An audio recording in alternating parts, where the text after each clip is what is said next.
तर आज ना मी शुभ्राची टेस्ट घेणार आहे. मी ज्या ज्या गोष्टी तिला शिकवल्यात ना तिने ते किती लक्षात ठेवल्यात ते मला बघायचंय. तर चला मी तिच्या टेस्टला सुरुवात करते.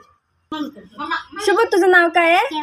पप्पांचं नाव, मम्माचं नाव, आडनाव आणि आपल्या बोळेगावच्या बाबांचं नाव, बोळेगावच्या आईचं नाव आणि पुण्याच्या आईचं नाव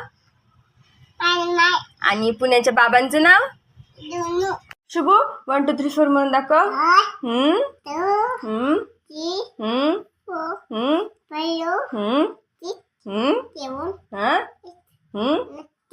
गुड. काऊ म्हणजे काय? ऑक्स म्हणजे? डिअर म्हणजे? गोट म्हणजे? हॉर्स म्हणजे? मंकी म्हणजे? डॉंकी म्हणजे? कॅट म्हणजे? बफेलो म्हणजे? हा तू म्हैस आहेस का? नाही. आणि कॅमल म्हणजे? आणि शिप म्हणजे? रॅबिट म्हणजे? डॉगी म्हणजे? पिजन म्हणजे? पिकॉक म्हणजे? क्रो म्हणजे? आपलं राज्य कोणतं आहे?